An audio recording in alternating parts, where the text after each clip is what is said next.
당신이 감히 날 쳐? 미쳤어? 그래, 미쳤다. 안녕하세요. 편안한 노우입니다. 시청자 여러분, 오늘 들려드릴 이야기는 한 며느리의 가슴 아픈 사연입니다. 섣달 그은날 저녁, 아내는 아침부터 밤까지 뼈가 빠지게 일했지만 시어머니는 모두가 보는 앞에서 아내를 식탁에서 쫓아냈습니다. 제가 채 입을 떼기도 전에 늘 과묵하시던 아버지가 갑자기 어머니의 뺨을 세차게 후려치셨습니다. 내가 보기에 당장 꺼져야 할 사람은 바로 당신이야. 서울의 매서운 한파가 몰아닥친 섣달 근인날 아침이었습니다. 뼛속까지 파고드는 칼바람과 함께 북녘의 특징인 회색빛 눈발이 흩날렸죠. 하늘은 무거운 납덩이처럼 잿빛으로 내려앉아 지붕에 닿을 듯 했습니다. 거리의 사람들은 뒤늦게 사온 선물 세트나 화분들을 들고 종종 걸음으로 귀가를 서두르고 있었지만 저희 집 작은 부엌의 공기는 이상하리만치 무겁고 긴장감이 감돌았습니다. 저는 부엌 문틀에 등을 기댄 채 음식 재료로 난장판이 된 부엌에서 고군분투하는 아내를 바라보았습니다. 아내 서연은 목이 늘어난 낡은 티셔츠 차림에 머리는 대충 틀어 올려 깡마른 목덜미가 훤히 드러나 있었습니다. 맹렬한 추위에도 불구하고 서연의 목덜미에는 땀방울이 송골송골 맺혀 있었죠. 칼과 도마가 부딪히는 소리, 기름이 팬 위에서 지글거리는 소리, 사골이 냄비에서 푹푹 끓는 소리가 뒤섞여 기쁨은 빠진 채 분주함만이 가득한 불협화음을 만들어냈습니다. 어머니 박 여사께서는 일주일 전부터 설날 음식 목록을 작성하셨습니다. 올해는 친가 쪽 식구들이 20명 넘게 오니 상다리가 휘어지게 차려야 한다고 엄포를 놓으셨죠. 그 목록은 무슨 상소문처럼 길었습니다. 전통 음식부터 요즘 유행하는 음식까지 20가지가 넘었죠. 예를 들면 갈비찜은 살이 부드럽게 떨어지되 모양은 흐트러지면 안 되고 모듬전은 모양도 색도 완벽하게 붙여내야 했습니다. 잡채는 면이 불지 않고 간이 완벽해야 하며 삼색나물은 색이 선명하게 살아있어야 했죠. 거기에다 닭백숙, 새우튀김, 불고기까지. 서연은 칠흑 같은 어둠이 가시지 않은 새벽 4시부터 일어났습니다. 시어머니의 기준에 맞는 가장 신선한 재료를 사기 위해 혼자 새벽 시장에 다녀왔죠. 저는 아내가 돌아왔을 때의 모습을 아직도 기억합니다. 양손에 커다란 장바구니 4개를 든 채 낑낑거렸고 손가락은 추위와 비닐 손잡이에 눌린 자국으로 새빨갛게 부어 있었죠. 제가 달려나가 짐을 받으려 하자 거실 입구에서 계시던 어머니께서 차가운 목소리로 소리치셨습니다. 내버려 둬라. 지가 해야 할 일이야. 고작 장바구니 몇 개 가지고 사내 자식이 손대면 새해 첫날부터 재수 떨어져. 어머니의 그 말은 제 얼굴에 찬물을 끼얹는 것 같았습니다. 그리고 30살 먹은 나약하고 비겁한 남편인 저는 슬그머니 손을 거두고 말았습니다. 저는 아내가 무거운 짐을 들고 부엌으로 들어가 10시간 넘게 이어질 외로운 전쟁을 시작하는 것을 그저 지켜만 보았습니다. 어느덧 시간은 정오를 가리키고 있었습니다. 음식 냄새가 온 집안에 향긋하게 퍼졌지만 제 마음은 쓰라릴 뿐이었습니다. 서연은 뜨거운 기름팬 옆에 서서 노릇하게 익어가는 동그랑땡을 쉴 새 없이 뒤집고 있었습니다. 기름이 손등에 튀어 군데군데 빨갛게 부어올랐지만 아내는 신음소리 한 번 내지 않고 미간을 살짝 찌푸린 채 일을 계속했습니다. 며칠 내내 어머니의 성화에 맞춰 집안 대청소를 하고 제사상을 준비하느라 잠을 설친 탓에 아내의 얼굴은 눈에 띄게 수척했고 눈밑은 매랬습니다. 바깥 거실에서는 웃고 떠드는 소리가 끊이지 않았습니다. 작은아버지, 고모, 이모와 그 자식들까지 모두 도착해 있었죠. 그들은 값비싼 가죽 소파에 앉아 과일을 깎아 먹고 따뜻한 차를 마시며 세상 돌아가는 이야기, 물가, 연말 보너스 얘기를 나누고 있었습니다. 작은아버지의 호탕한 웃음소리가 유난히 귀에 거슬렸습니다. 이야, 올해 우리 민준이 사업 잘 됐나 보네. 집안 꾸며놓은 것만 봐도 돈 좀 번 티가 나는데. 그런데 내 아내는 어디 있냐? 작은아버지, 고모 오셨는데 얼굴도 안 비치고 며느리라는 애가 부엌에만 처박혀 있으면 쓰나. 어머니가 특유의 까칠하고 날선 목소리로 대답하는 소리가 들렸습니다. 어이구, 작은아버님도 쟤한테 뭘 바라세요. 저런 시골뜨기는 부엌대기 일밖에 할 줄 아는 게 없어요. 세상 물정 아는 게 있어야 어른들하고 이야기가 되죠. 그냥 저기서 일이나 마치라고 하세요. 우리는 편하게 앉아 있으면 이따가 알아서 다 대령할 겁니다. 저는 서연을 쳐다봤습니다. 아내는 분명 모든 걸 들었을 겁니다. 아내의 가녀린 어깨가 미세하게 떨렸지만 손은 여전히 분주하게 삶은 닭을 접시에 담고 있었습니다. 아내는 황금빛 닭껍질 위에 정성껏 고명을 올리며 가장 예쁘게 보이도록 애썼습니다. 제가 다가가 그릇이라도 나르려고 하자 서연이 제 손을 밀어냈습니다. 목소리가 잔뜩 쉬어 있었죠. 오빠는 그냥 나가서 손님들하고 계세요. 여기 있지 말고요. 어머니 보시면 또 뭐라고 하실 거예요. 저 거의 다 했어요. 내가 좀 도울게. 이렇게 많은 걸 어떻게 너 혼자 다 해. 저는 남은 양심 한 조각이라도 지키려 애썼습니다. 제발요, 오빠. 그냥 나가요. 서연이 저를 올려다봤습니다. 눈가는 붉게 충혈되어 눈물이 그렁그렁했지만 억지로 참고 있었죠. 오빠가 손대면 어머니는 또 제가 게을러서 남편 부려먹는다고 하실 거예요.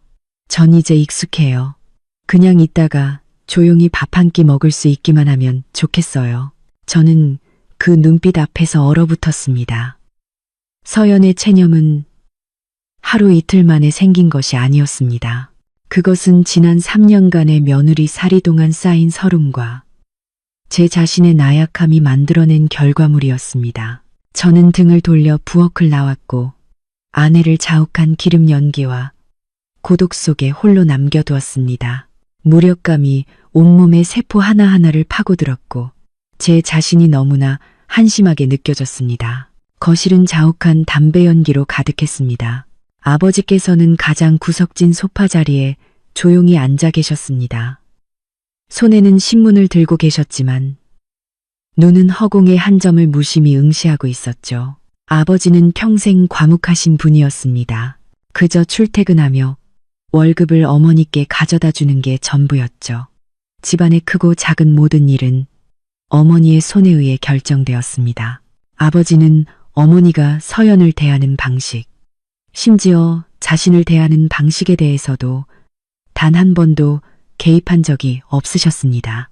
아버지의 침묵은 때로는 어머니의 모진 구박보다 더 무섭게 느껴졌습니다.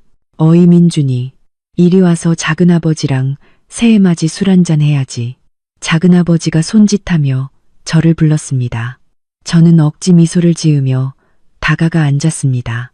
그 순간 제 머릿속은 온통 기름 자국이 묻은 아내의 손과 부엌에서 위태롭게 서 있던 아내의 모습으로 가득 차 있었습니다. 저는 잠시 후 이 집안의 거짓된 평화를 송두리째 날려버릴 거대한 폭풍이 몰아칠 것이라고는 상상조차 하지 못했습니다. 시계가 12시 30분을 가리키자 마침내 푸짐한 설날 음식이 차려지기 시작했습니다. 거실 중앙에는 커다란 원형 테이블 2개가 이어 붙여졌고 그 위에는 붉은색 봉황 무늬가 수놓인 화려한 테이블보가 깔렸습니다.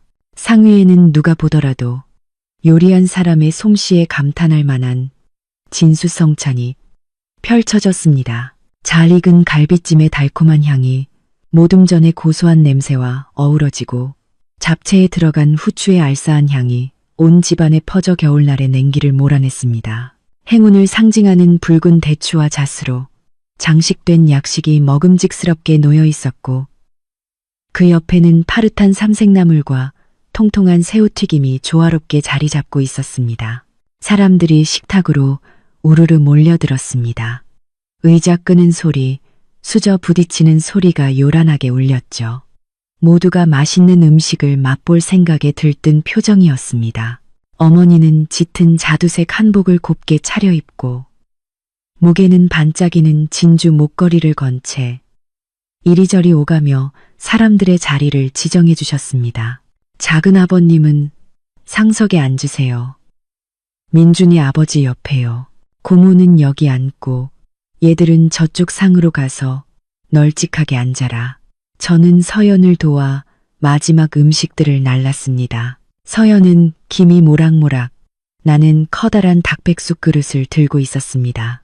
아내는 조심스럽게 걸어와 테이블 중앙에 그릇을 내려놓으며 국물이 테이블보에 한 방울도 튀지 않도록 애썼습니다. 땀이 이마를 적셔 옆머리가 뺨에 달라붙어 있었죠. 아내는 안도의 한숨을 내쉬고는 손등으로 이마를 훔치고 빈자리를 찾았습니다. 제 옆에 의자 하나가 비어 있었습니다. 저는 의자를 빼주며 아내를 작게 불렀습니다. 서연아, 여기 앉아. 이제 일 다 끝났으니 밥 먹자. 서연이 힘없이 미소를 지으며 다가와 앉으려 했습니다. 10시간 넘게 쉬지 않고 일한 아내는 너무나 배고프고 지쳐 있었죠. 뱃속에서 작게 꼬르륵 소리가 났습니다. 아내는 당연히 자리에 앉아 자신의 노동의 결실을 맛볼 자격이 있었습니다. 하지만 아내의 엉덩이가 의자에 채 닿기도 전에 유리 위를 긁는 쇠붙이 소리처럼 날카로운 어머니의 목소리가 울려 퍼졌습니다. 누가 너더러 거기 앉으래. 당장 일어서. 시끄럽던 거실이 순간 찬물을 끼얹은 듯 조용해졌습니다. 서연은 용수철처럼 튀어오르듯 벌떡 일어섰고 얼굴은 새하얗게 질려 있었습니다. 어머니는 식탁 끝에 서서 허리에 손을 얹고 있었습니다. 날카롭게 그린 아이라인이 더욱 매서워 보였죠. 어머니는 며느리를 노려보며 손에 든 젓가락으로 서연의 얼굴을 가리키고는 이를 악물고 말했습니다. 내 꼴을 좀 봐라. 이게 사람 사는 꼴이니. 옷에서는 온통 기름 냄새가 진동하고 머리는 땀으로 축축하게 젖어서는 어디 감히 이 자리에 계신 어른들과 한 상에서 밥을 먹겠다고. 손님들은 다들 이렇게 곱게 차려입고 오셨는데 내 꼴을 좀 보라고. 이게 어디 파출부랑 다를 게 뭐냐. 어머니, 서연이 떨리는 입술로 간신히 입을 열었습니다. 제가 아침 내내 음식을 해서 다 같이 앉아서 해서는 무슨 해서. 어머니가 아내의 말을 거칠게 끊었습니다. 우리 집 규칙은 예나 지금이나 똑같아. 주방에서 음식 다 했으면 주방에 내려가서 먹는 거야. 손님들 다 드시고 남은 거 있으면 그거 먹고 어디서 며느리가 어른들하고 겸상을 하려고 들어. 윗사람, 아랫사람 구분하는 것도 못 배웠니? 저는 온몸의 피가 얼굴로 쏠리는 것을 느꼈습니다. 어머니가 엄격하신 분인 줄은 알았지만 한 해의 마지막 날 이렇게 많은 친척들 앞에서 이토록 잔인하게 굴 줄은 몰랐습니다. 저는 주위를 둘러보았습니다. 방금 전까지 음식 솜씨가 대단하다고 칭찬하던 작은 아버지, 고모, 이모들 이제는 모두 고개를 숙인 채 밥그릇만 쳐다보거나 제 시선을 피했습니다. 누구 하나 감이 나서는 사람이 없었죠. 그들은 어머니의 위세에 눌렸거나 혹은 그저 그 낡고 해로운 생각에 동조하고 있는 것이었습니다. 제가 용기를 내어 약간 떨리는 목소리로 말했습니다. 어머니, 오늘 설날이고 서연이도 하루 종일 고생했잖아요. 그냥 다 같이 앉아서 즐겁게 식사해요. 너는 조용히 못해. 어머니가 소리쳤습니다. 사내 자식이 뭘 안다고 아내 가르치는 일에 끼어들어. 내가 지금 이 집안의 규율을 가르치고 있는 거다. 내가 제 편 들면 너도 불효자식이야. 오냐오냐 하니까 기어오르잖아. 그리고는 서연을 향해 턱짓으로 부엌을 가리켰습니다. 당장 부엌으로 꺼져. 3번 말하게 하지 마. 사람들 밥맛 떨어지게 하지 말고. 서연의 눈에서 눈물이 왈칵 쏟아져 뺨을 타고 흘러내렸습니다. 아내는 흐느낌이 터져 나오지 않도록 입술을 피가 나도록 꽉 깨물었습니다. 굴욕감과 서러움이 아내를 집어삼켰죠. 아내는 제게 더 강력한 보호를 바라는 애원 섞인 눈빛을 보냈지만 비겁한 남편인 저는 여전히 그 자리에 얼어붙은 채 앉아 있었습니다. 식탁 아래로 꽉 쥔 두 주먹의 손톱이 살을 파고드는 고통이 느껴졌지만 감히 일어나 어머니께 맞설 용기가 없었습니다. 서연은 더 이상 저에게 기댈 수 없다는 것을 깨달았습니다. 아내는 고개를 숙인 채 죄송합니다 라고 작게 읊조리고는 부엌으로 황급히 달려갔습니다. 아내의 가녀린 등이 슬픔의 파도에 따라 가늘게 떨리고 있었습니다. 어머니가 차갑게 흥하고 콧방귀를 뀌고는 다시 손님들에게 싹싹하게 구는 소리가 들렸습니다. 자자. 여러분, 식기 전에 어서들 드세요. 저런 건 신경 쓰지 마세요. 버릇없는 시골뜨기는 저렇게 가르쳐야 사람이 돼요. 다시 수저 부딪히는 소리가 들리고 어색한 웃음소리가 오갔습니다. 하지만 제 입안의 갈비찜은 마치 밀랍을 씹는 것처럼 아무 맛도 느껴지지 않고 쓰기만 했습니다. 음식이 목구멍으로 넘어가지 않았습니다. 거대한 분노 덩어리가 목을 꽉 막고 있는 것 같았죠. 저는 어머니가 미웠지만 제 자신은 1000배, 10,000배 더 미웠습니다. 모두가 애써 즐거운 척했지만 식탁 위의 공기는 무겁게 가라앉았습니다. 잡담은 뚝뚝 끊겼습니다. 작은아버지는 전을 한 조각 집어 마시다며 칭찬했지만 눈은 자꾸 부엌 쪽을 힐끔거렸습니다. 그곳에서는 아주 작게 하지만 듣는 사람의 마음을 후벼 파는 듯한 흐느낌 소리가 새어나오고 있었죠. 아버지께서는 처음부터 끝까지 침묵을 지키고 계셨습니다. 수저에도 손을 대지 않으셨고 앞에 놓인 술잔은 가득 찬 그대로였습니다. 아버지는 허리를 꼿꼿이 세우고 두 손을 무릎 위에 올려놓으셨습니다. 고뇌에 찬 얼굴에 깊은 주름이 더욱 도드라져 보였죠. 아버지의 눈은 앞에 놓인 간장 종지를 뚫어져라 쳐다보고 있었습니다. 마치 아주 중대한 결심을 하고 있는 사람처럼 보였습니다. 어머니는 남편의 이상한 낌새를 전혀 눈치채지 못한 듯 했습니다. 어머니는 여전히 위험 있는 시어머니이자 규율을 바로 세우는 집안의 여주인 역할에 심취해 있었죠. 어머니는 나물을 한 젓가락 집어 작은아버지의 그릇에 놓아주며 입을 놀렸습니다. 작은아버님, 이것 좀 드셔보세요. 서연이가 만들긴 했지만 만드는 법은 제가 다 가르친 거예요. 제가 없었으면 제가 어떻게 이런 맛을 내겠어요. 요즘 세상에 저처럼 며느리 하나하나 가르치는 시어머니 정말 드물다니까요. 그럼요. 형님은 최고시죠. 고모가 아첨하듯 맞장구를 쳤습니다. 우리 민준이가 몇 생을 닦아야 형님 아들로 태어났을까요? 서연이는 정말 시집 잘 온 거죠. 쥐뿔도 없다가 부잣집에 들어온 셈이잖아요. 바로 그때였습니다. 끼익 의자가 타일 바닥을 긁으며 뒤로 밀리는 날카로운 소리가 울려 퍼졌습니다. 모두가 깜짝 놀라 돌아보았습니다. 아버지가 일어서 계셨습니다. 아버지는 키가 크지 않고 약간 마른 체형이셨지만 그 순간만큼은 막 분출하려는 화산처럼 거대해 보였습니다. 아버지의 얼굴은 술 때문이 아니라 수십 년간 억눌러온 분노가 마침내 폭발 직전에 이른 탓에 시뻘겋게 달아올라 있었습니다. 두 주먹은 부들부들 떨리고 있었죠. 어머니가 놀라서 남편을 쳐다보며 까칠하게 물었습니다. 당신은 또 왜 그래요? 왜 갑자기 벌떡 일어나고 난리야. 식기 전에 어서 앉아서 식사나 해요. 아버지는 대답하지 않으셨습니다. 아버지는 천천히 식탁을 돌아 어머니를 향해 걸어갔습니다. 그 한 걸음 한 걸음이 마치 납덩이를 매단 것처럼 무거웠습니다. 방 안의 공기가 얼어붙는 것 같았죠. 저는 평생 과묵하기만 했던 아버지에게서 뿜어져 나오는 보이지 않는 압박감을 느낄 수 있었습니다. 아버지는 어머니 앞에 멈춰 섰습니다. 어머니는 여전히 위험을 감지하지 못했죠. 어머니는 고개를 들고 도전적으로 말했습니다. 뭘 그렇게 쳐다봐요?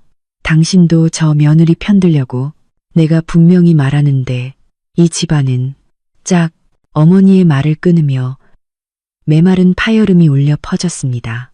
온 집안이 죽은 듯이 고요해졌고 시간이 멈춘 것 같았습니다. 어머니는 옆으로 고꾸라졌고 뺨에는 선명한 5손가락 자국이 붉게 새겨졌습니다. 손에 들고 있던 젓가락이 바닥에 떨어져 굴러다녔죠. 어머니는 뺨을 감싸준 채 방금 일어난 일을 도저히 믿을 수 없다는 듯 남편을 멍하니 쳐다보았습니다. 평생 아내에게 큰 소리 한 번 낸 적 없었던 분이 손찌검이라니요. 저와 친척들은 모두 경악하여 입을 벌린 채 숨조차 크게 쉬지 못했습니다. 아버지는 그 자리에 서 계셨습니다. 손은 여전히 떨리고 있었지만 눈은 분노의 불길로 이글거렸습니다. 아버지는 어머니의 얼굴을 똑바로 가리키며 더 이상 낮고 탁하지 않은 가슴 깊은 곳에서부터 울려나오는 우레와 같은 목소리로 외쳤습니다. 내가 보기에 이 식탁에서 당장 꺼져야 할 사람은 바로 당신이야. 서연이가 아니라 바로 당신이라고. 어머니는 얼굴에 핏기가 하나도 없는 채로 더듬거렸습니다. 당신이 감히 날 쳐? 미쳤어? 그래, 미쳤다. 아버지가 고함을 질렀습니다. 그 고함 소리에 아버지의 마른 가슴팍이 크게 울렸습니다.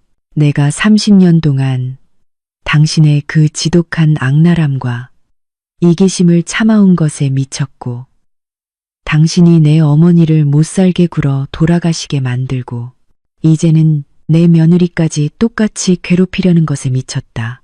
당신 꼴을 좀 봐. 당신이 어디 어머니 될 자격, 할머니 될 자격이 있는 사람이야. 겉은 번지르르하게 차려입고 입으로는 도덕군자인 척하지만 당신 속은 악마보다 더 시커매. 아버지는 거친 숨을 몰아쉬었습니다. 가슴이 격렬하게 오르내렸죠.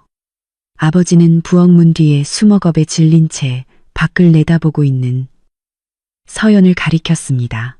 저 아이가 밤잠 설쳐가며 허리가 휘도록 일해서 당신을 먹이고 당신 네 식구들을 먹였어. 저 아이는 물건이 아니라 사람이라고. 당신이 무슨 권리로 저 아이 밥 먹는 걸 막아? 무슨 권리로 손님들 앞에서 저 아이를 모욕하냐고. 당신이 이 집의 여왕이라도 되는 줄 알아? 내가 똑똑히 말해두는데 저 아이의 희생이 없었다면 당신은 이번 설에 입에 풀칠할 것도 없었을 거야. 아버지의 말씀은 마치 거대한 망치처럼 그 자리에 있는 모든 사람의 머리를 내리쳤습니다. 작은아버지와 고모는 부끄러움에 고개를 푹 숙였습니다. 그들은 다른 사람의 피땀 위에 차려진 밥상에 아무렇지 않게 앉아있던 자신들 역시 잔인한 공범자였음을 깨달았습니다. 어머니는 잠시 멍하니 있다가 이내 이성을 잃기 시작했습니다. 평생 남을 억누르는데 익숙했던 여자의 광기가 폭발한 것이죠.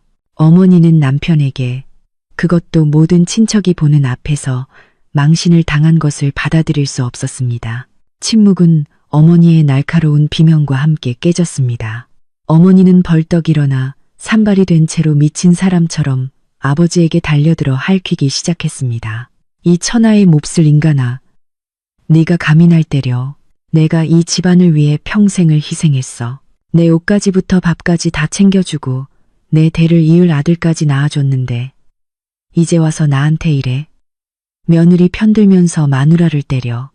이 배은망덕한 놈아. 아버지는 맞서 싸우지 않았습니다. 그저 어머니의 손을 강하게 뿌리쳤고 어머니는 비틀거리며 소파 위로 넘어졌습니다.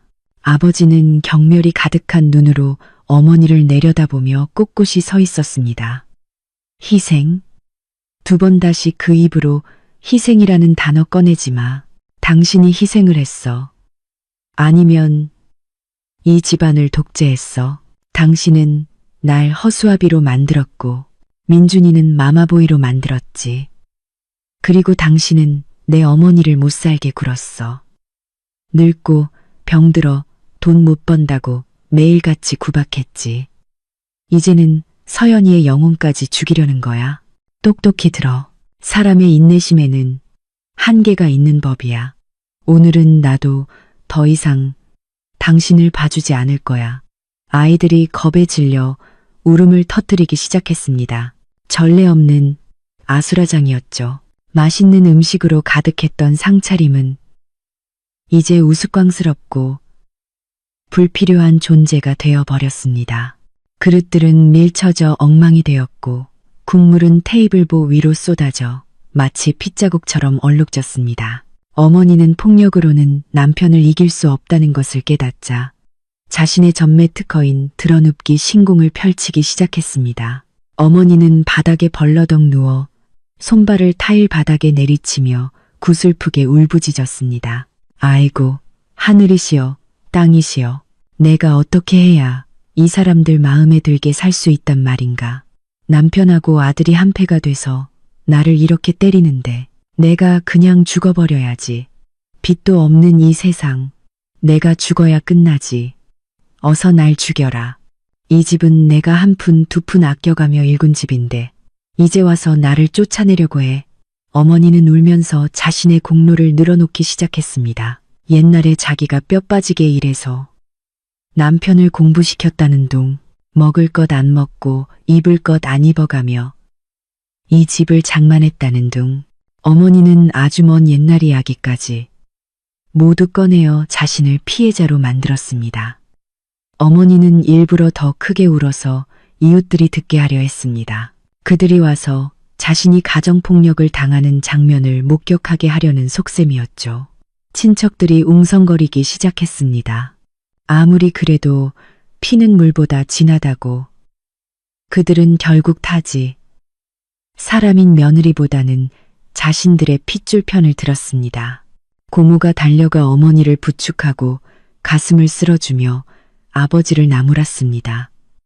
아주버님, 왜 이러세요? 형님이 몇 마디 잘못했다고 해도 말로 잘 타일러야죠. 어떻게 자식들 앞에서 손찌검을 하세요? 형님은 연약한 여자인데 저렇게 때려서 혹시라도 잘못되면 평생 후회하실 거예요. 작은아버지도 일어나 도덕 군자처럼 말했습니다. 맞아요.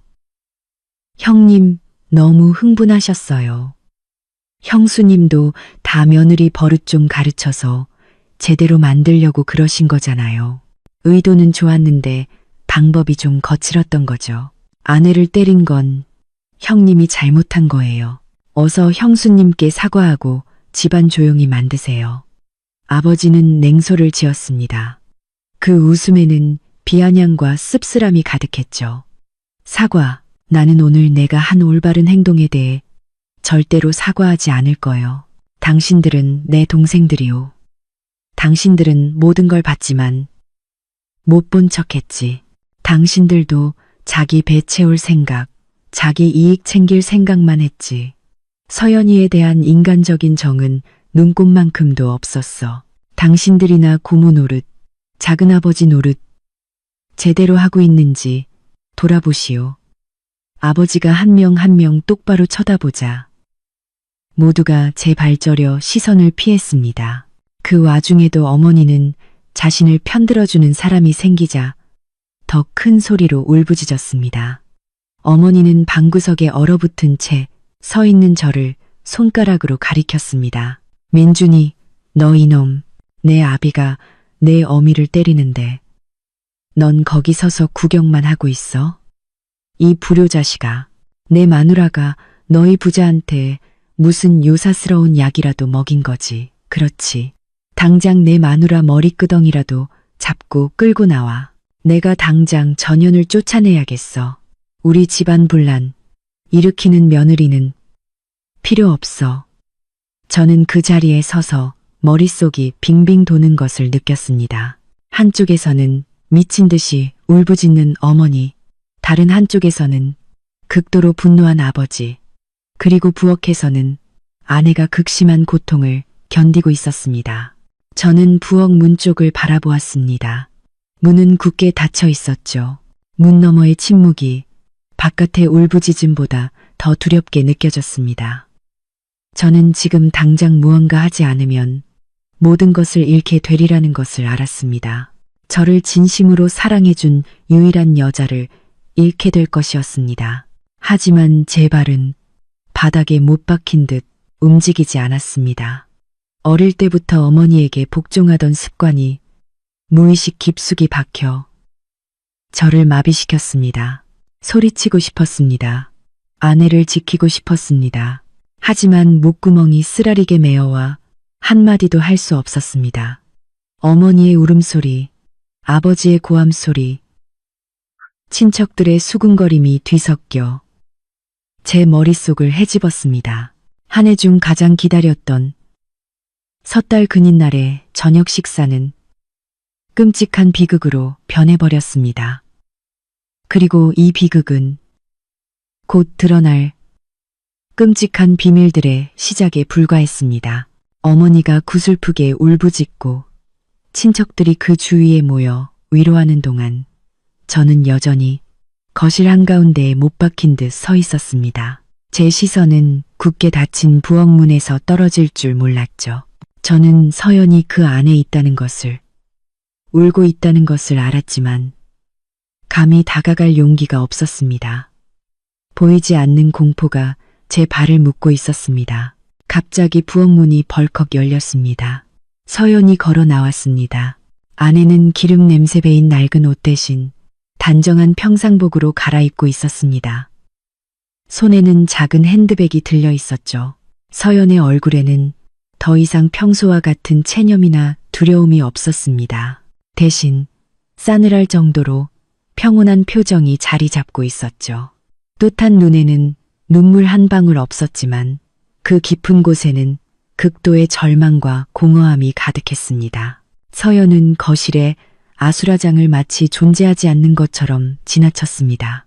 시어머니도 시아버지도 그리고 저도 쳐다보지 않았습니다. 아내는 곧장 우리 부부의 침실로 향했습니다.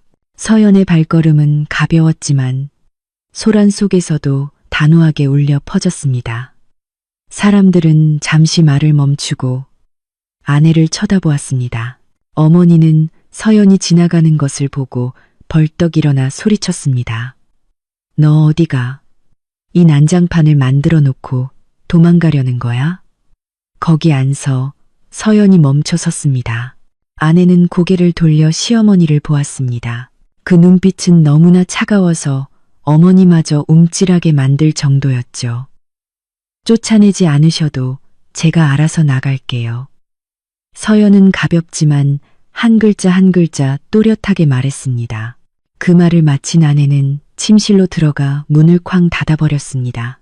문 잠그는 소리가 마치 우리 결혼 생활의 관뚜껑에 못을 박는 소리처럼 메마르게 울렸습니다. 저는 정신이 번쩍 들었습니다. 극심한 공포가 제 마음을 사로잡았죠. 저는 방문으로 달려가 미친 듯이 문을 두드렸습니다. 서연아, 문 좀 열어줘. 뭐 하는 거야? 문 열고 나랑 얘기 좀 해. 안에서는 아무런 대답도 들려오지 않았습니다. 그저 옷가지가 바스락거리는 소리, 캐리어 지퍼를 잠그는 소리만 들려올 뿐이었죠. 심장이 터질 것처럼 쿵쾅거렸습니다. 저는 서연이 짐을 싸고 있다는 것을 알았습니다. 아내는 정말로 저를 떠나려 하고 있었습니다. 저는 아버지를 돌아보았습니다. 아버지는 여전히 그 자리에 서서 실망이 가득한 눈으로 저를 보고 계셨습니다. 들어가거라. 들어가서 네 아내를 붙잡아. 가게 두지 마라. 오늘 저 아이가 이 집을 나가면 넌 영원히 저 아이를 잃게 될 거다. 아버지의 말씀이 비수처럼 제 가슴에 박혔습니다. 저는 계속 문을 두드리며 아내의 이름을 외쳤습니다. 서연아, 제발 가지마. 내가 잘못했어. 문 좀 열어줘. 하지만 돌아오는 것은 무서운 침묵뿐이었습니다. 저는 문에 머리를 기댄 채 눈물을 흘렸습니다. 오늘 아침 부엌에서 분주히 움직이던 서연의 모습, 추위에 빨갛게 부어있던 손, 어머니에게 꾸중을 들을 때 저를 바라보던 애원 섞인 눈빛이 떠올랐습니다. 내가 대체 무슨 짓을 한 걸까? 나는 내가 가장 사랑하는 여자가 극심한 모욕을 당하는 동안 그 어떤 보호 조치도 취하지 않았습니다. 저는 형편없는 남자이자 쓸모없는 남편이었습니다. 거실에서는 어머니가 다시 소리치기 시작했습니다. 그냥 가게 내버려둬. 저런 꼴 보기 싫으니까 가라고 해. 저렇게 버릇없는 며느리는 필요 없어. 내가 쟤를 붙잡으면 다시는 나를 엄마라고 부르지 마. 저는 확 돌아 어머니를 보았습니다. 태어나서 처음으로 저를 낳아준 사람의 목소리가 역겹게 느껴졌습니다. 어머니의 이기심과 악랄함이 이 가정을 박살냈지만 저는 아직 어머니의 얼굴에 대고 소리칠 용기가 없었습니다. 저는 그저 무력하게 서서 저와 서연을 가로막은 굳게 닫힌 방문만 바라볼 뿐이었습니다.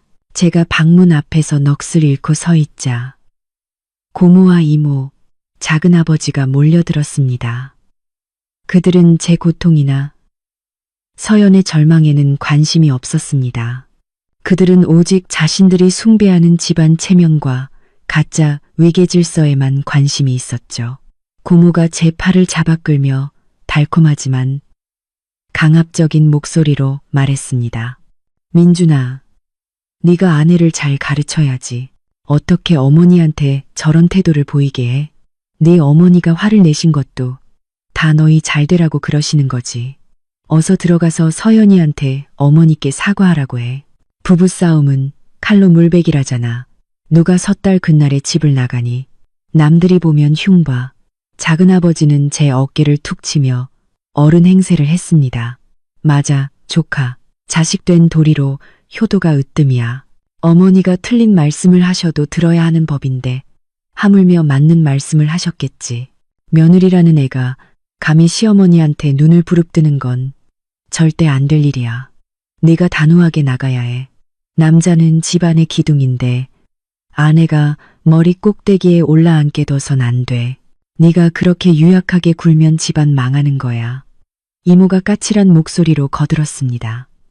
솔직히 말해서 서연이가 네가 하도 오냐오냐 해주니까 버릇이 나빠진 거야. 옛말에 며느리는 손님처럼 대하라는 말이 하나도 틀린 게 없어. 네가 너무 잘해주니까 시댁을 우습게 아는 거잖아.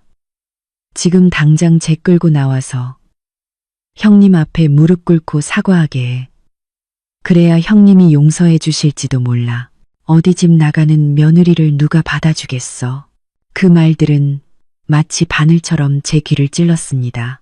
그들은 마치 서연이 죄인이고 어머니가 성인인 것처럼 말했죠. 그들은 서연이 흘린 땀과 눈물을 보지 못했습니다. 그들은 어머니의 잔인함을 보지 못했습니다. 그들은 그저 공허한 도덕률을 이용해 다른 사람을 억압할 뿐이었습니다. 저는 귀를 막고 그들에게 조용히 하라고 소리치고 싶었습니다. 하지만 뼛속까지 박힌 인내의 습관은 저를 그저 고개 숙인 채 침묵하게 만들었습니다. 아버지는 방구석에 서서 떠들어대는 친척들을 보며 냉소했습니다. 고모, 작은아버지, 말씀들 참 잘하시네요. 성현의 도리는 줄줄 외우시는군요. 그런데 당신들은 눈뜬 장님입니까? 서연이가 얼마나 고생했는지 안 보입니까? 당신들 형수님이 쟤를 얼마나 구박했는지 안 보이냐고요. 아니면 보고도 일부러 모른 척한 겁니까? 형수님한테 아부해서 떡고물이라도 좀 얻어먹으려고. 작은아버지가 얼굴이 시뻘개져서 반박했습니다. 형님, 그렇게 말씀하시면 안 되죠. 저희는 동생으로서 집안에 불화가 있으니 화목하게 만들려고 한마디 거들었을 뿐입니다. 왜 저희가 아부한다고 하십니까? 화목하게 만들어 아니면 불에 기름을 부어. 아버지가 소리쳤습니다. 당신들은 민준이한테 아내를 시켜 사과하라고 강요했어. 뭘 사과해? 걔가 뭘 잘못했는데 사과를 하냐고. 당신들을 먹여주고 입에 밥까지 넣어줬는데 한상에서 밥도 못 먹게 했어. 당신들은 이게 말이 안 된다고 생각 안 해? 아니면 당신들도 며느리는 종이나 노예라고 생각하는 거요? 친척들은 모두 입을 다물었습니다. 누구 하나 찍소리도 못했죠. 아버지가 드러낸 적나라한 진실에 그들은 할 말을 잃었습니다. 아버지가 다가와 제 어깨를 두드리며 낮지만 힘있는 목소리로 말했습니다. 민준아, 저 사람들 부추김에 넘어가지 마라. 무엇이 옳고 그른지 내 스스로 생각해야 한다. 넌 내 아내를 너무 오랫동안 고생시켰어. 오늘마저 저 사람들 말 듣고 네 아내에게 사과를 강요한다면 넌 남자도 아니다. 저는 고개를 들어 아버지를 보았습니다. 아버지의 눈에는 후회와 기대가 함께 담겨 있었습니다. 아버지는 제게 올바른 일을 할 수 있는 힘을 주고 계셨습니다. 저는 심호흡을 하고 고무의 손을 뿌리치고 다시 방문을 두드렸습니다. 이번에는 더 강하고 단호하게 서연아, 문 열어. 너랑 할 얘기가 있어. 마침내 방문이 열렸습니다. 서연은 이미 잠겨진 캐리어 옆에 서 있었습니다. 몸에는 아까 그 단정한 옷을 입고 있었고 옆에는 두꺼운 패딩 점퍼가 놓여 있었죠. 손에는 얇은 서류철을 들고 있었습니다. 저는 방으로 들어가 문을 닫아 시끄럽고 혼란스러운 바깥과 우리 부부만의 공간을 분리했습니다. 우리가 3년 동안 함께 살았던 익숙한 방이 갑자기 낯설고 차갑게 느껴졌습니다. 서연은 침대 끝에 앉아 두 손을 무릎 위에 모았습니다. 아내는 더 이상 울지 않았지만 얼굴은 핏기 하나 없이 하얗게 질려 있었습니다. 민준 씨, 서연이 입을 열었습니다. 목소리는 무서울 정도로 평온했습니다. 우리 이혼해요. 저는 마치 벼락을 맞은 것처럼 얼어붙었습니다. 어느 정도 예상은 했지만 아내의 입에서 직접 그 말을 듣자 온 세상이 무너지는 것 같았습니다. 무슨 소리야? 서연아, 왜 갑자기 이혼이야? 무슨 일이든 해결할 수 있잖아. 오늘 어머니가 심하셨던 거 알아. 너 속상한 것도 알아. 하지만 그렇게 성급하게 결정하지 마. 우리 아직 사랑하잖아. 서연이 씁쓸하게 웃었습니다. 사랑? 당신 사랑이 날 지켜줄 수 있었어요? 당신 사랑이 시어머니의 학대에서 날 구해줬나요? 아니면 그 사랑이라는 게 그저 침묵, 나약함, 그리고 공허한 약속뿐이었나요? 아내는 서류철에서 이미 서명이 끝난 이혼 서류를 꺼내 테이블 위에 올려놓았습니다. 이 서류 지난달에 써뒀어요. 설 지나고 말하려고 했어요. 마지막 설이라도 즐겁게 보내고 싶었거든요. 하지만 오늘 저는 더 이상 참을 수가 없게 됐어요. 이제 한계예요. 민준 씨. 저는 달려가 서연 앞에 무릎을 꿇고 아내의 차가운 손을 잡았습니다. 미안해. 정말 1000번 만번 미안해. 내가 변할게.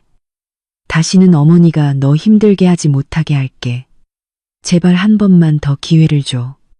서연아, 날 버리지 마. 서연은 부드럽지만 단호하게 손을 뺐습니다. 아내는 제 눈을 똑바로 쳐다보았습니다. 그 눈에는 깊은 실망감이 가득했죠. 그 말, 지금까지 몇 번이나 했는지 기억해요? 내가 울 때마다, 어머니한테 혼날 때마다 당신은 미안하다고, 변하겠다고 약속했어요. 하지만 결국 똑같았잖아요. 당신은 여전히 어머니를 무서워하고 어머니 말이라면 뭐든지 들었죠. 내가 모욕당하는 걸 보면서도 당신은 그저 지켜보기만 했어요. 제가 결혼한 건 기쁨과 슬픔을 함께 나눌 든든한 버팀목을 원해서였지. 시댁 식구들한테 혼자 맞서 싸우게 내버려두는 허수아비 남편을 원한 게 아니었어요. 아내는 일어나 캐리어를 잡았습니다. 저 너무 지쳤어요. 민준 씨. 지난 3년 동안 이 집에서 감옥처럼 살았어요. 진짜 제 모습으로 살 수 없었어요. 늘 시어머니 눈치를 보며 살아야 했죠. 시어머니가 좋아하는 음식을 먹고 시어머니가 시키는 일을 해야 했어요. 자유도, 자존심도 다 잃었어요. 이 지옥 같은 삶, 단 하루도 더 살고 싶지 않아요. 저는 아내의 다리를 붙잡고 울며 애원했습니다. 서연아, 제발. 내가 비겁하고 쓸모없는 놈인 거 알아. 하지만 널 사랑하는 마음만은 진심이야. 네가 떠나면 난 어떻게 살아. 우리가 함께한 세월을 생각해서라도 제발, 제발 여기 있어줘. 서연이 저를 내려다보았습니다. 아내의 눈에는 연민과 경멸이 섞여 있었습니다. 함께한 세월이요? 그 말을 하면서 부끄럽지도 않아요. 내가 아팠을 때 당신 어디 있었어요? 내가 임신해서 입덧으로 고생할 때 당신 뭐 했어요? 내가 산후조리할 때 시어머니가 날 못살게 굴었는데 당신은 알기나 했어요. 당신은 그저 어머니는 다 너 잘되라고 그러시는 거야 라고 말할 뿐이었죠. 당신 한 번이라도 내가 정말 괜찮은지 아니면 고통스러운지 물어본 적 있어요? 아내는 제 손을 뿌리치고 문 쪽으로 걸어갔습니다. 저 갈게요. 서류에 서명했어요. 당신도 서명하고 법원에 제출해요. 재산은 아무것도 필요 없어요. 저는 그냥 자유가 필요할 뿐이에요. 서연은 캐리어를 끌고 문가로 가더니 방구석에 주저앉아 무릎에 얼굴을 묻고 흐느끼기 시작했습니다. 아내의 통렬한 비난이 제 머릿속을 맴돌며 제가 애써 묻어두려 했던 고통스러운 기억들을 되살려냈습니다. 서연의 말은 제 기억의 문을 활짝 열어 우리 결혼 생활의 가장 어두웠던 시절로 저를 데려갔습니다. 2년 전 서연이 우리의 첫 아이를 임신했을 때였죠. 아빠가 된다는 기쁨이 채 가시기도 전에 서연의 끔찍한 입덧이 시작되었습니다. 서연은 정말 심하게 입덧을 했습니다. 무엇을 먹든 다 토해냈고 몸은 바싹 말라갔죠. 아내는 새콤한 음식, 김치말이국수나 냉면처럼 담백하고 시원한 음식을 먹고 싶어 했습니다. 어느 날 오후 퇴근하고 집에 와보니 서연이 부엌에 몰래 앉아 동네 분식집에서 사온 김치말이국수를 먹고 있었습니다. 아내는 정말 맛있게 먹었고 얼굴이 환해졌죠. 몇 주 만에 처음으로 아내가 무언가를 토하지 않고 먹는 모습이었습니다. 하지만 그 짧은 기쁨도 잠시 운동을 마치고 돌아온 어머니가 그 광경을 목격했습니다. 어머니는 달려들어 서연의 손에 들린 그릇을 바닥으로 내동댕이 쳤습니다. 시뻘건 국물이 사방으로 튀어 아내의 옷과 바닥을 더럽혔죠. 너 지금 뭐 하는 짓이야? 어머니가 소리쳤습니다. 누가 이런 길거리 불량식품을 사 먹으라고 했어. 내 손주를 죽일 셈이야. 서연은 겁에 질려 몸을 웅크렸고 눈에는 눈물이 그렁그렁했습니다. 어머니, 제가 너무 먹고 싶어서 밥은 도저히 못 먹겠어서 조금만 먹으려고 했어요. 먹고 싶어도 참아야지. 어머니가 눈을 부릅떴습니다. 길거리 음식은 전부 화학조미료 덩어리야. 그거 먹고 애가 기형아로 태어나면 어쩔래. 엄마라는 사람이 애 생각은 안 하고 지 입만 챙겨. 어머니는 서연을 일으켜 거실로 끌고 갔습니다. 그곳에는 어머니가 아침부터 푹 구워놓은 사골국이 있었죠. 뽀얀 국물 위에는 기름이 겹겹이 떠 있어 보기만 해도 속이 느글거렸습니다. 앉아서 이 국 다 마셔. 이거 먹어야 뼈도 튼튼해지고 내 손주도 건강해져. 다 안 마시면 혼날 줄 알아. 서연은 사골국을 보고 얼굴이 새하얗게 질렸습니다. 메스꺼움이 다시 목구멍까지 차올랐죠. 아내는 고개를 절레절레 저었습니다. 어머니, 제발요. 저 이거 못 먹어요. 기름진 것만 보면 속이 울렁거려요. 울렁거려도 삼켜. 어머니는 숟가락을 서연의 입에 억지로 밀어 넣었습니다. 몸에 좋은 약은 입에 쓴 법이야. 먹다 보면 익숙해져. 저는 그 광경을 지켜보며 가슴이 찢어지는 듯 했지만 감히 말리지 못했습니다. 어머니가 화를 내실까봐 아내 편든다고 하실까봐 두려웠습니다. 저는 다가가 서연의 어깨를 두드리며 작게 말했습니다. 서연아, 그냥 조금만 먹어. 어머니 기분 좋게 해드리자. 다 우리 아기 생각해서 그러시는 거잖아. 서연은 절망적인 눈으로 저를 쳐다봤습니다. 아내는 눈을 질끈 감고 기름진 국물을 삼켰지만 위는 즉시 격렬하게 반발했습니다. 아내는 입을 막고 화장실로 달려가 모든 것을 토해냈습니다. 아내의 고통스러운 구역질 소리가 가슴을 후벼 팠습니다. 어머니는 밖에서 혀를 차며 투덜거렸습니다. 저렇게 유나는 몸에 좋은 걸 줘도 못 먹네. 내가 민준이 가졌을 땐 삼겹살도 구워 먹었는데 아무렇지도 않았구먼. 하여튼 쓸모가 없어. 저는 화장실로 달려가 아내의 등을 쓸어주었습니다. 서연은 위에까지 다 토해내고 제 품에 축 늘어졌습니다. 아내는 눈물 젖은 눈으로 저를 올려다보며 힘겹게 말했습니다. 오빠, 나 좀 살려줘. 나 이러다 죽을 것 같아. 그때 저는 무엇을 했을까요? 저는 그저 아내를 안고 의미 없는 말만 되풀이했습니다. 힘내. 어머니 말씀이 맞아. 사골국이 아기한테 좋대. 조금만 참고 어머니 말 듣자.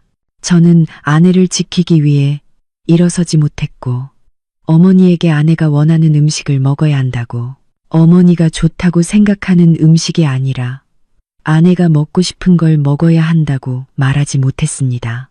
저의 비겁함이 어머니의 학대에 힘을 실어주었고 그 결과 서연은 심각한 영양실조에 시달렸습니다.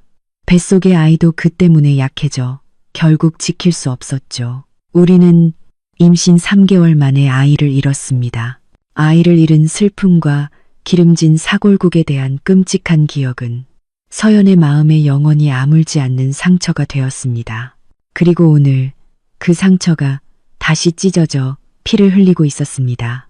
저는 바닥에 주저앉아 두 손으로 머리를 감쌌습니다.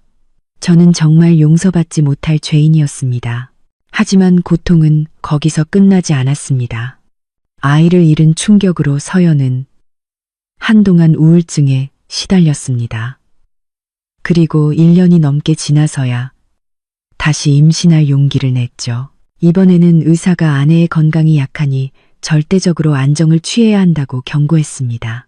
그리고 마침내 우리 딸 보미가 건강하게 태어났고 저희는 기쁨에 넘쳤습니다. 하지만 출산 후 산후조리 기간은 서연에게 그야말로 지옥과도 같았습니다. 보미는 서울의 폭염이 절정에 달했던 6월에 태어났습니다. 바깥 기온은 40도에 육박했고 공기는 찜통처럼 후덥지근했습니다. 서향이었던 우리 침실은 오후 내내 햇볕이 그대로 들어와 찜질방 같았죠. 저는 산모와 아기가 시원하게 지낼 수 있도록 에어컨을 설치하려 했지만 어머니가 결사반대했습니다.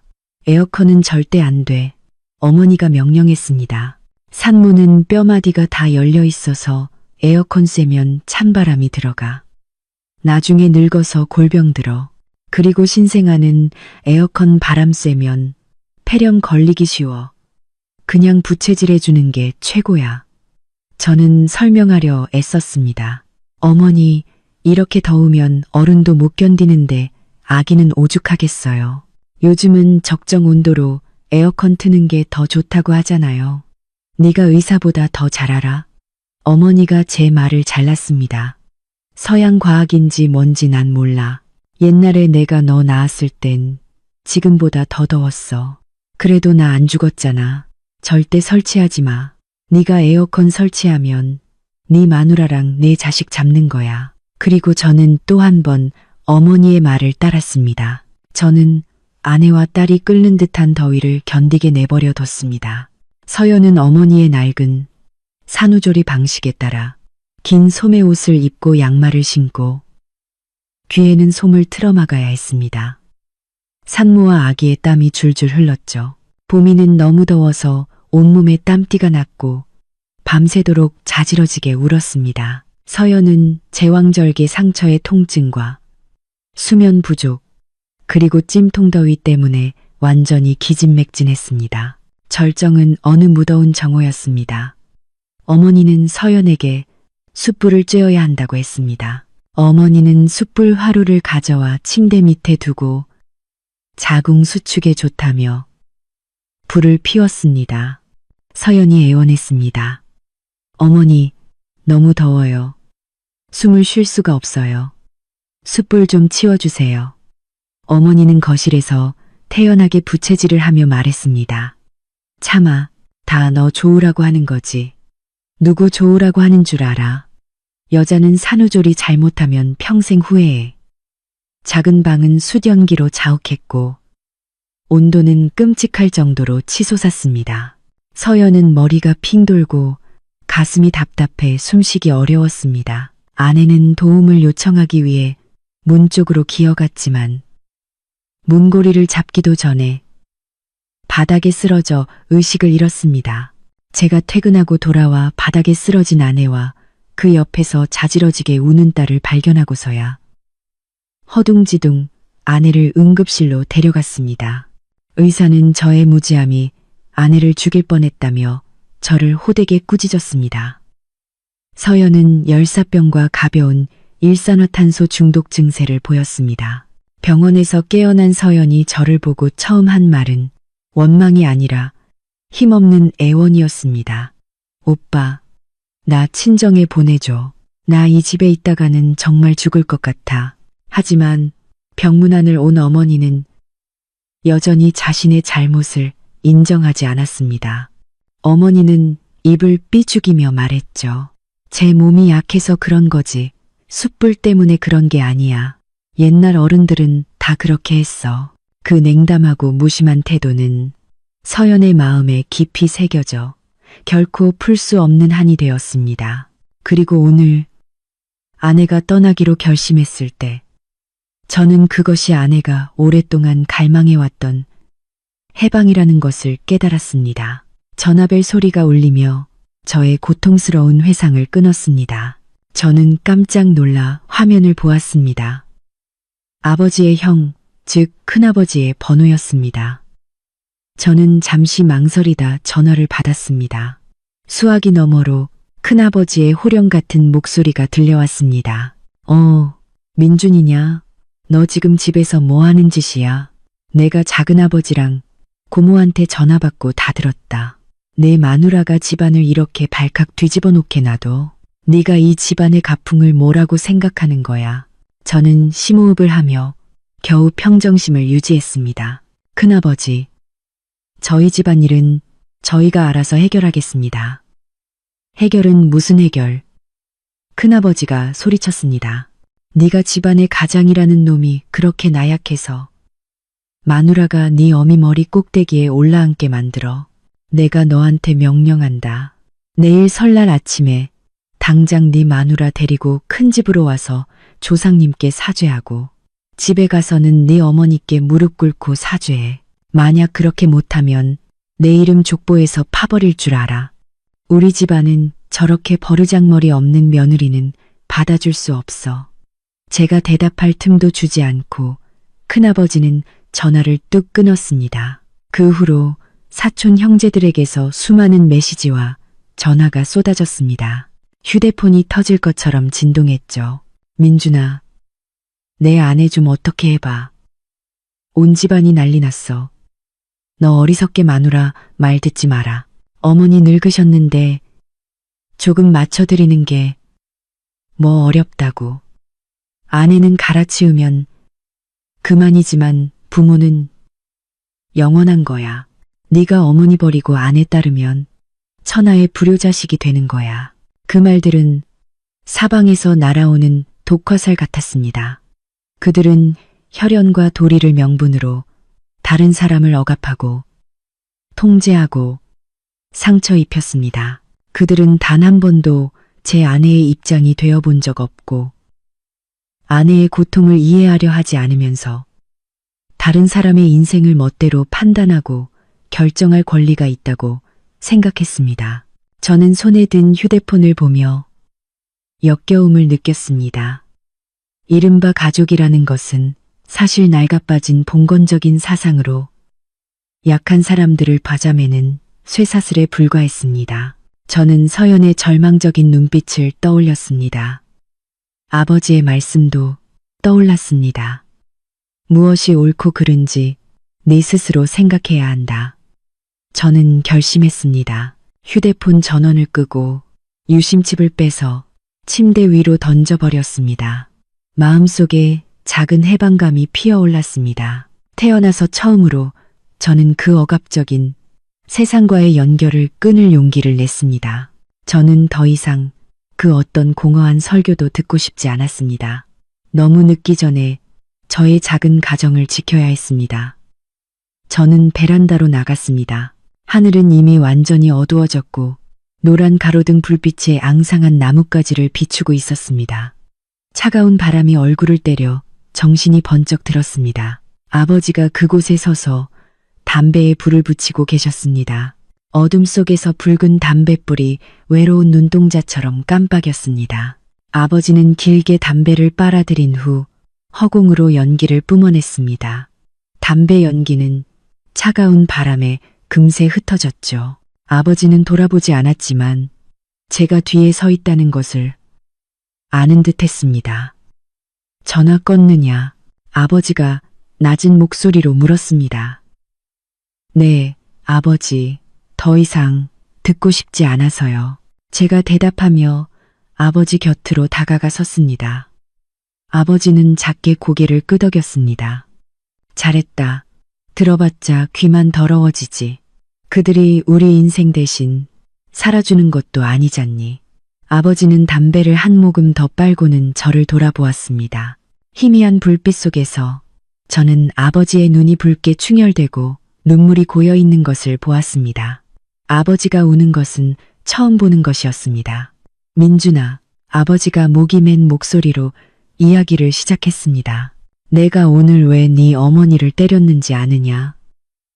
단순히 서연이 때문만은 아니다. 내 할머니의 옛 모습이 바로 이 집에서 되풀이되는 것을 보았기 때문이다. 저는 심장이 조여오는 것을 느끼며 조용히 들었습니다. 옛날에 내 할머니도 지금의 서연이처럼 고된 시집살이를 했다.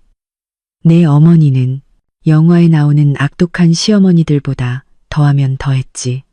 덜하지는 않았어. 내 할머니는 순하고 모든 걸 감내하는 분이셨지. 아침부터 밤까지 뼈 빠지게 일했지만 밥상에 겸상도 못했어. 내 어머니는 할머니를 마룻바닥에 앉아 찬밥 덩어리를 먹게 했지. 할머니가 아파도 병원 한 번 못 갔어. 내 어머니가 돈 아깝다고 해서. 아버지는 잠시 말을 멈추고 고통스러운 한숨을 삼켰습니다. 그때에 나도 지금의 너처럼 나약하고 비겁했다. 아내가 무서웠고 가정이 깨지는 게 두려워서 침묵했지. 내 어머니가 고통받는 걸 그냥 내버려 뒀어. 결국 내 할머니가 돌아가실 때 눈을 감지 못하셨다. 억울함과 한을 품고 돌아가셨지. 임종 직전에 그 눈빛이 수십 년 동안 나를 괴롭혔다. 아버지는 쇠난간을 꽉 잡았습니다. 핏줄이 선 손등이 울퉁불퉁 솟아올랐습니다. 나는 평생을 후회하며 살았다. 아들아, 나는 불효자식이었고 내가 나와 같은 전철을 밟게 하고 싶지 않다. 서연이는 좋은 아이야. 너를 진심으로 사랑해주지. 네가 저 아이를 지켜주지 못한다면 넌 남자로 살 자격이 없다. 그리고 너는 나처럼 남은 평생을 죄책감과 후회 속에서 살게 될 거다. 아버지는 담배꽁초를 바닥에 던지고 구두발로 비벼 껐습니다. 내 어머니는 아나무인으로 사는 게 버릇이 됐어. 자기가 이 집의 생사여탈권을 쥐고 있다고 생각하지. 하지만 사실 내 어머니는 아주 외롭고 약한 사람이다. 자신이 버림받을까 두려워서 그 두려움을 포악함으로 감추는 거야. 하지만 그 방식이 오히려 모든 사람을 더 멀리 밀어낼 뿐이지. 내가 오늘 네 어머니를 때린 건 정신 좀 차리라고 한 거다. 하지만 아마 아직 정신 못 차렸을 거다. 아버지가 제 어깨에 손을 얹고 힘주어 잡았습니다. 들어가서 내 어머니와 끝장을 봐라. 아무것도 두려워하지 마. 내가 있다. 내가 내 뒤를 받쳐줄 테니. 내가 옳다고 생각하는 일을 해라. 내 아내를 붙잡아. 잃고 나서 후회하지 말고. 아버지의 손에서 전해지는 힘이 제게 전류처럼 흘러들었습니다. 저는 더 이상 혼자가 아니라고 느꼈습니다. 저는 아버지의 눈을 똑바로 쳐다보며 단호하게 고개를 끄덕였습니다. 감사합니다, 아버지. 이제 뭘 해야 할지 알겠어요. 저는 완전히 다른 마음가짐으로 등을 돌려 집 안으로 들어갔습니다. 저는 더 이상 어제의 나약한 이민준이 아니었습니다. 저는 거실로 들어섰습니다. 어머니는 여전히 소파에 누워 있었지만 울음은 그친 상태였습니다. 제가 들어오는 것을 보자 어머니는 가슴을 부여잡고 신음하며 극심한 고통을 호소하기 시작했습니다. 아이고, 나 심장 아파 죽네. 누가 내 심장을 쥐어짜는 것 같아. 나 이러다 죽겠다. 불효자식이 날 죽이려고 하는구나. 옆에 앉아있던 고모가 급히 약을 발라주며 입을 놀렸습니다. 형님, 진정하시고 숨 깊게 쉬세요. 민준아, 너 거기 서서 뭐해? 어서 와서 어머니께 사과드려. 어머니 아프신 거 안 보여? 저는 거실 중앙에 서서 어머니의 서툰 연기를 차가운 눈으로 바라보았습니다. 저는 어머니의 이 수법에 너무나 익숙했습니다. 뜻대로 되지 않을 때마다 어머니는 병을 핑계로 감정에 호소하곤 했죠. 어머니, 이제 연기 그만하세요. 제가 단호하게 말했습니다. 제가 의사 선생님 불렀으니까 잠시 후에 오셔서 진찰해 주실 거예요. 어머니는 순간 멈칫하더니 이내 더 큰 소리로 신음하기 시작했습니다.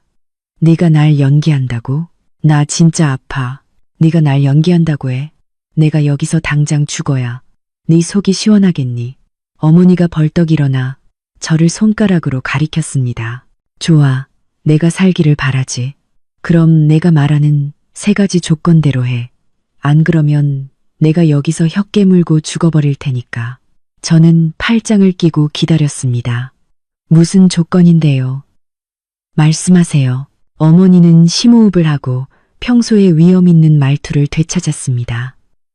첫째, 서연이 당장 이리 나와서 온 친척들 앞에서 나한테 무릎 꿇고 사죄의 차를 올려야 해. 자기가 잘못했고 버릇없었다고 인정해야 한다고. 둘째, 다음 달부터 내 월급 통장 나한테 맡겨. 너희 부부 씀씀이가 해퍼서 저축을 못하니 내가 재정 관리를 해야겠어. 셋째, 어머니는 침실 문 쪽을 노려보았습니다. 서연이가 앞에 2가지를 못하겠다면 넌 당장 이혼하고 전현을 내 집에서 쫓아내. 이 집은 내 집이야. 저런 며느리는 절대 용납 못해. 어머니의 3가지 조건을 듣고 저는 실소를 터뜨렸습니다. 씁쓸한 웃음이었죠. 어머니는 여전히 변하지 않았습니다. 여전히 다른 사람을 통제하고 억압하려 했습니다. 어머니, 저는 어머니의 눈을 똑바로 쳐다보았습니다. 지금 꿈꾸시는 거예요? 저 이제 30입니다. 저도 제 가정이 있고 제 삶을 스스로 결정할 권리가 있어요. 어머니는 저희 부부의 경제 문제에 간섭할 권리가 없으시고 더더욱 제 아내를 쫓아낼 권리는 없으세요. 네가 감히 나한테 대들어? 어머니가 분노로 말을 잇지 못했습니다. 대드는 게 아니라 이치에 맞게 말씀드리는 겁니다. 제 아내는 아무 잘못 없어요. 잘못한 건 어머니세요. 어머니는 아내를 모욕했고 지난 몇 년간 아내를 괴롭혔어요. 사과해야 할 사람은 아내가 아니라 바로 어머니라고요. 이 버르장머리 없는 놈. 어머니가 소리치며 가슴을 부여잡고 소파 위로 쓰러졌습니다. 눈을 뒤집고 손발을 경련했죠. 아이고, 동네 사람들, 내 아들이 날 죽이려 해요. 친척들이 경악하며 웅성거렸습니다. 민준아, 내 어머니 쓰러지셨잖아. 빨리 구급차 불러. 세상에, 네가 어떻게 어머니를 이 지경으로 만들어. 저는 꼼짝도 하지 않고 침착하게 서 있었습니다. 저는 휴대폰을 꺼내 119를 눌렀습니다. 네, 119죠. 응급 환자 신고 좀 하려고요. 주소는 X동 10번지 5호입니다. 네, 저희 어머니가 심장마비가 오셨거나 혹은 심장마비인 척 연기하고 계십니다. 빨리 좀 와주세요. 저는 휴대폰을 주머니에 넣고 실눈을 떠 제 반응을 살피는 어머니를 보았습니다. 제가 그렇게 침착한 것을 보자 어머니는 급히 눈을 감고 계속 신음했습니다. 하지만 어머니는 자신의 연극이 가장 비참한 방식으로 막을 내리리라는 것을 모르고 계셨습니다. 저는 더 이상 어머니에게 휘둘리지 않을 작정이었습니다. 15분 후 구급차 사이렌 소리가 골목의 정적을 깨며 요란하게 울려 퍼졌습니다. 이웃들이 호기심에 찬 얼굴로 뛰쳐나와 구경했습니다. 그들은 저희 집을 손가락질하며 수군거렸죠. 그 호기심 어린 시선들이 집안의 공기를 더욱 답답하게 만들었습니다. 흰 가운을 입은 구급대원들이 들것과 의료 장비를 들고 빠르게 집으로 들어왔습니다. 어머니는 의사가 온 것을 보고 더욱 실감나게 연기하기 시작했습니다. 어머니는 축 늘어져 눈을 꼭 감고 손발을 떨며 입에는 거품까지 물어 정말 무서워 보였습니다. 친척들은 옆으로 비켜서서 구급대원들이 일할 공간을 만들어 주었죠. 안경을 쓴 중년의 의사가 어머니에게 다가왔습니다. 그는 어머니의 목에 손을 대 맥박을 짚고 청진기를 가슴에 대보았습니다. 한참 동안 꼼꼼히 진찰한 그는 혈압계를 보고 미간을 찌푸리더니 의심스러운 눈초리로 어머니를 쳐다보았습니다. 어머님, 제 말 들리세요? 의사가 크게 물었습니다. 어머니는 여전히 혼수 상태인 척 미동도 하지 않았습니다. 의사가 저를 돌아보며 진지하게 물었습니다. 보호자분, 맞으시죠? 어머님께서 심장병이나 혈압 관련 병력이 있으셨나요? 아니요. 제가 단호하게 대답했습니다. 저희 어머니 아주 건강하십니다. 오늘 아침에도 온 집안이 떠나가라 소리 지르셨는걸요. 의사는 고개를 끄덕이고는 함께 온 간호사에게 가장 강력한 강심제 주사를 준비하라고 지시했습니다. 이 주사는 통증이 심하고 아나필락시스 쇼크를 유발할 수도 있지만 위급 상황이니 어쩔 수 없습니다. 주사 통증과 쇼크라는 두 단어를 듣자마자 어머니는 깜짝 놀라 눈을 번쩍 뜨고 용수철처럼 벌떡 일어났습니다. 주사 놓지 마세요. 저 괜찮아요. 다 나았어요. 어머니는 얼굴에 핏기 하나 없는 채로 손사래를 쳤습니다. 거실에 있던 모든 사람이 경악했습니다. 방금 전까지 혼수 상태로 누워있던 사람이 저렇게 멀쩡하게 일어나 말을 하다니요. 의사가 어머니를 보며 피 굳고는 청진기를 뺐습니다. 그럴 줄 알았습니다. 맥박 정상, 혈압 안정, 심장과 폐에도 아무 문제 없습니다. 일시적인 감정, 격앙 상태이셨거나 좀 더 정확히 말하면 연기하신 겁니다. 의사가 어머니를 똑바로 쳐다보며 질책하듯 말했습니다. 어머님, 구급차와 의료 인력은 정말 위급한 사람을 구하기 위해 존재합니다. 이렇게 연기를 하시면 사회적 자원을 낭비하는 것이고 다른 사람의 생명을 구할 기회를 앗아갈 수도 있습니다. 다음부터는 제발 이런 장난치지 마십시오. 어머니는 창피함에 얼굴이 새빨개져 아무 말도 못했습니다. 어머니는 고개를 푹 숙인 채 누구도 쳐다보지 못했죠. 친척들도 무안해서 얼굴을 들지 못했습니다. 방금 전까지 어머니가 죽는다고 난리치던 고모와 작은아버지는 그 자리에 얼어붙어 어쩔 줄 몰라 했습니다. 저는 앞으로 나아가 가족을 대표해 의사에게 사과하고 구급차 출동 비용을 지불했습니다. 의료진이 돌아간 후 저는 어머니와 친척들을 돌아보았습니다. 그들의 위선적인 도덕의 가면은 완전히 벗겨졌습니다. 이제 다들 보셨죠? 제가 차갑게 말했습니다. 저희 어머니 아무렇지도 않습니다. 이 모든 건 저와 서연이를 굴복시키기 위한 연극이었을 뿐입니다. 하지만 분명히 말씀드리죠. 이 연극 이제 끝났습니다. 어머니는 창피함이 분노로 변했습니다. 어머니는 벌떡 일어나 저를 손가락으로 가리켰습니다. 네가 감히 나한테 덫을 놔? 네가 의사를 불러서 온 동네 사람들 앞에서 날 망신시켜. 저는 누구에게도 덫을 놓지 않았어요. 어머니 스스로 망신을 자초하신 거죠. 제가 한치의 물러섬 없이 대꾸했습니다. 어머니가 연기하지 않으셨다면 누가 어머니를 어쩔 수 있었겠어요. 스스로를 돌아보세요. 어머니가 과연 존중받을 자격이 있는지. 거실의 공기는 무서울 정도로 조용해졌습니다. 모두가 숨을 죽이고 다음에 무슨 일이 일어날지 지켜보았습니다. 아버지께서는 어느새 안으로 들어와 계셨습니다. 아버지는 방구석 벽에 등을 기댄 채 서 계셨죠.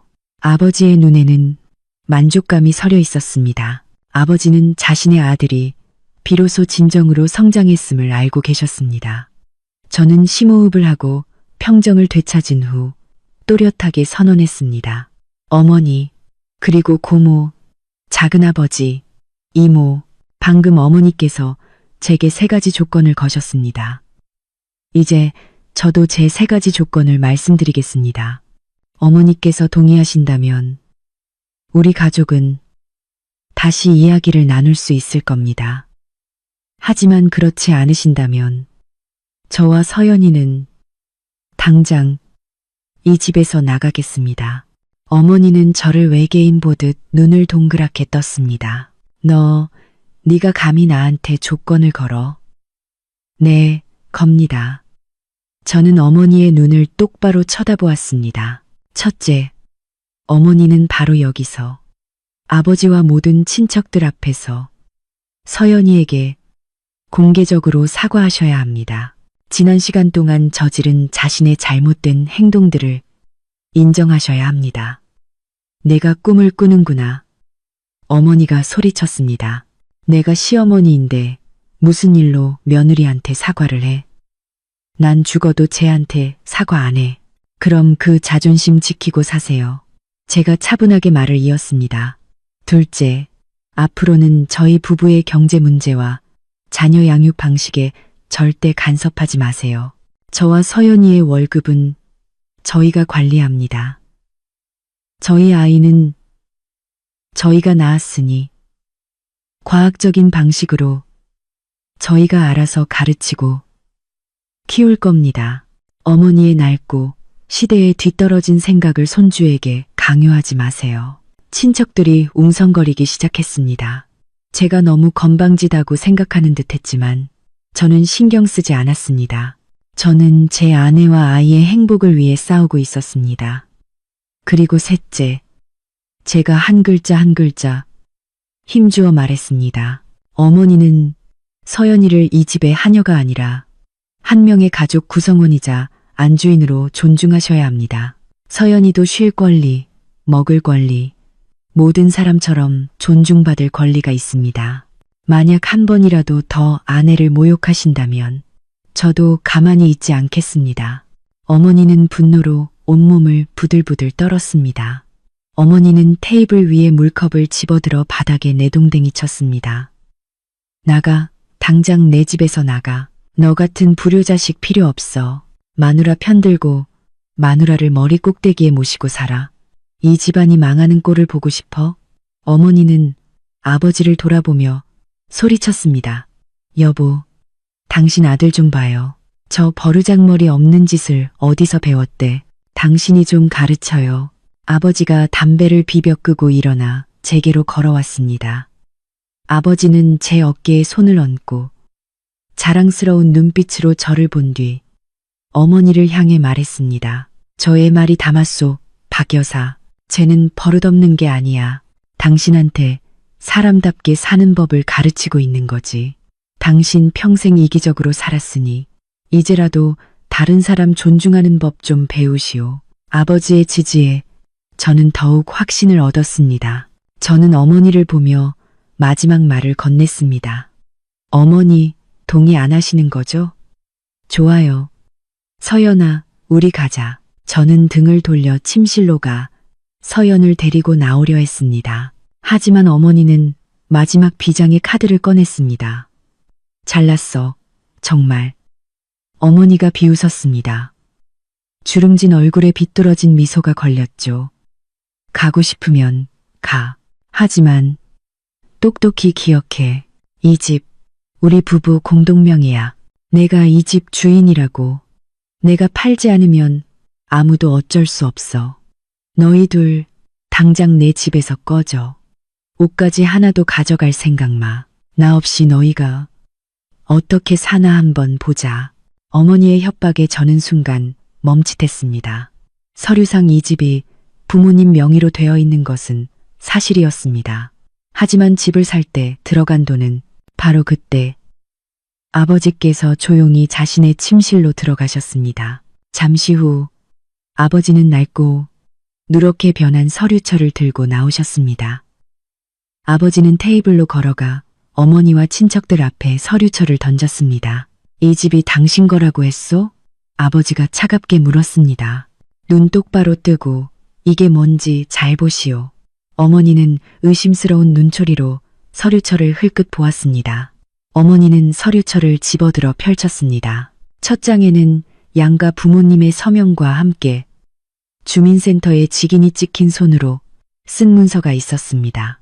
어머니의 얼굴색이 급격하게 변했습니다. 붉어졌다. 창백해졌다가 종이장처럼 하얗게 질렸죠. 어머니의 손이 떨리더니 서류철을 바닥에 떨어뜨렸습니다. 이게. 어머니는 말을 잇지 못했습니다. 호기심에 가득 찬 작은아버지가 서류를 주어 큰 소리로 읽었습니다. 차용증, 채무자, 김철수, 박정숙, 채권자 이웅재, 한미경 서연 부모, 채권자는 채무자에게 아파트 구입 자금으로 금 1억 원을 이자 없이 무기한으로 대여함. 거실에 있던 모든 사람이 경악했습니다. 모든 시선이 방금 침실에서 나와 제 옆에 조용히 서 있던 서연에게로 쏠렸습니다. 아버지가 그 문서를 손가락으로 가리키며 또렷하게 말했습니다. 당신, 우리가 이 집 살 때 돈이 얼마나 있었는지 기억나. 당신 통장에는 고작 300만 원이 있었고 민준이 결혼 예물이 전부였어. 나머지 1억 원은 사돈댁에서 시골 땅 팔고 과수원 팔아서 우리한테 빌려주신 돈이야. 자식들 살 집 마련해 주려고. 당신은 남의 돈을 받고 이렇게 버젓이 차용증에 서명까지 해놓고 감히 이 집이 당신 거라고 큰 소리를 쳐. 아버지는 경멸 어린 눈으로 아내를 보았습니다. 지난 몇 년간 사돈댁에서 빚독촉 한 번 안 한 건 딸과 사위를 아껴서 자식들 편안하게 살게 해주고 싶어서였어. 그런데 당신은 어땠지? 그 돈이 제 돈인 양 모른 척하고 그 돈으로 산 집에서 남의 집 귀한 딸을 그렇게 못 살게 굴었어. 당신 부끄럽지도 않소. 박 여사. 어머니는 넋이 나간 사람처럼 소파에 주저앉았습니다. 어머니가 수년간 애써 감춰온 비밀이 백일하에 드러난 것이죠. 어머니는 더 이상 변명할 말이 없었습니다. 저는 서연을 보았습니다. 아내는 고개를 숙이고 있었고 눈에서는 다시 눈물이 흐르고 있었습니다. 저는 아내가 이 일이 드러나는 것을 원치 않았다는 것을 알았습니다. 시부모님 체면이 깎일까봐 두려워했던 것이죠. 아내의 부모님은 딸을 위해 모든 것을 희생했는데 딸은 이런 고초를 겪고 있었습니다. 저는 아내의 손을 꽉 잡았습니다. 가슴이 찢어지는 듯 했죠. 아, 그랬구나. 고모가 한결 누그러진 목소리로 말했습니다. 형님은 이 집 온전히 자기 돈으로 산 것처럼 자랑하더니 알고 보니 사돈댁 돈이었네. 뻔뻔하기도 하지. 이모가 입을 삐죽였습니다. 남의 돈 1억이나 받아놓고 그 집 딸을 그렇게 괴롭히다니 정말 못됐다. 친척들의 수군거림이 바늘처럼 어머니의 귀를 찔렀습니다. 어머니는 그 자리에 홀로 고립되어 극심한 굴욕감에 몸을 떨었습니다. 친척들의 태도는 바람 앞에 촛불처럼 빠르게 변했습니다. 서연이 사실은 부잣집 딸이며 부모님이 딸을 위해 1억 원을 선뜻 내줄 만큼 여유가 있다는 것을 알게 되자 그들의 시선은 완전히 달라졌습니다. 서연을 시골뜨기, 굴러온 돌 취급하며 경멸하던 태도에서 온갖 아첨과 칭찬으로 돌아섰습니다. 고모가 가장 먼저 태세를 전환했습니다. 고모는 달려와 서연의 손을 잡고 호들갑을 떨었습니다. 아이고, 우리 조카 서연이 그동안 얼마나 고생이 많았니? 왜 진작에 고모들한테 말 안 했어? 너는 정말 현모양처의 효녀야. 내 부모님은 어쩜 그렇게 좋으시니? 통도 크시고 우리 형님하고는 비교도 안 되네. 고모는 어머니를 불만스럽게 쏘아보고는 다시 서연에게 환하게 웃었습니다. 예, 지난 일은 다 잊어버려. 이 집은 내 지분이 절반 이상인데 누가 감히 널 쫓아내? 쫓아내려면 이 고모 시체부터 밟고 지나가라고 해. 작은아버지도 뒤질세라 나섰습니다. 그는 제 어깨를 치며 허 웃었습니다. 민준아, 너 정말 복받았다. 이렇게 착하고 집안 좋은 아내를 얻었으니 네가 최고야. 아내한테 잘해야 한다. 다시는 내 어머니 말 함부로 듣지 말고. 이모는 분주하게 달려가 서연에게 물을 따라주며 입을 놀렸습니다. 조카, 물 한 잔 마시고 진정해. 네가 이렇게 음식 솜씨가 좋은데 형님은 트집만 잡고 정말 복도 모르셔. 이제부터는 그냥 우리랑 같이 겸상해. 아무도 뭐라고 못할 거야. 저는 그들의 연극을 보며 구역질이 났습니다. 그들의 위선은 어머니의 악랄함보다 더 무서웠습니다. 그들은 바람 부는 대로 눕는 갈대 같은 사람들이었습니다. 오직 돈과 이익만을 쫓는 자들이었죠. 서연이 약해 보일 때는 합세해서 괴롭히고 서연에게 돈과 힘이 있다는 것을 알자 태도를 바꿔 아부했습니다. 서연은 고모의 손을 뿌리쳤습니다. 아내는 차갑고 낯선 눈으로 모두를 보았습니다. 관심 가져주셔서 감사합니다만 이런 칭찬은 필요 없습니다. 저는 그저 조용히 살고 싶을 뿐이에요. 어머니는 이 광경을 지켜보며 분노가 목구멍까지 차올랐습니다. 자신이 늘 감싸고 자랑스러워했던 동생들에게 배신당한 것이죠. 어머니는 자신이 오랫동안 공들여 쌓아온 권위가 얼마나 허약한 모래성이었는지 깨달았습니다. 이익이 사라지자 혈연도 무의미해진 것입니다. 진실이 밝혀졌음에도 어머니는 끝까지 자신의 잘못을 인정하지 않았습니다. 어머니는 여전히 소리쳤습니다. 누구 돈이든 간에 이 집 명의는 내 이름이야. 내가 세대주라고. 난 어디 안 가. 너희들 마음대로 해봐. 아버지는 지쳤다는 듯 고개를 저었습니다. 아버지는 이 고집불통인 사람을 더 이상 변화시킬 수 없다는 것을 알았습니다. 아버지는 저와 서연을 보고 단호하게 말했습니다. 좋소. 당신이 그렇게 나온다면 법대로 해결합시다. 나와 당신 별거합시다. 이 집은 팔아서 재산을 분할하고 당신이 감히 어머니가 눈을 부릅떴습니다. 내가 왜 못하겠소? 아버지가 차분하게 말했습니다. 나는 당신한테 질릴 만큼 질렸소. 내 남은 인생을 이런 숨막히는 곳에서 보내고 싶지 않소. 집을 팔아서 사돈댁에 1억 원 갚아드리고 남은 돈은 반으로 나눕시다. 당신은 당신 목 가지고 어디든 가서 마음대로 사시오. 나는 내 아들 며느리랑 같이 살 거요. 어머니는 집을 판다는 말에 정말로 공황 상태에 빠졌습니다. 어머니는 집을 팔고 빚을 갚고 나면 남는 돈이 얼마 되지 않는다는 것을 알았습니다. 이 비싼 서울 땅에서 제대로 된 집 한 채 구하기 어려울 것이었습니다. 어머니는 거쳐, 체면, 그리고 가족까지 모든 것을 잃게 될 것이었습니다. 안 돼. 난 안 팔아. 이건 내 집이야. 당신은 팔 권리 없어. 어머니가 소리치며 차용증을 빼앗아 찢어버리려 했습니다. 하지만 제가 재빨리 그 손을 막았습니다. 어머니, 더 이상 고집 부리지 마세요. 원본은 처가에 있고 이건 공증받은 사본이에요. 찢어도 소용없어요. 저와 아버지는 이미 결심했습니다. 설 지나고 바로 집 내놓을 겁니다. 옆에 서 있던 서연이 조용히 말했습니다. 어머니, 저희도 어머니를 막다른 길로 몰고 싶진 않았어요. 하지만 어머니께서 저희를 너무 심하게 몰아붙이셨어요. 저희는 다시 시작할 건강한 환경이 필요해요. 이 집에는 너무 슬픈 기억이 많아서 더 이상 머물고 싶지 않아요. 집을 팔기로 한 결정은 고통스러운 과거와의 모든 족쇄를 끊어내는 마지막 칼날과도 같았습니다. 그것은 어머니의 독재 시대의 종말이었고 자유를 향한 새로운 길을 여는 것이었습니다. 자신이 완전히 패배했다는 것을 깨닫자 어머니는 완전히 무너졌습니다.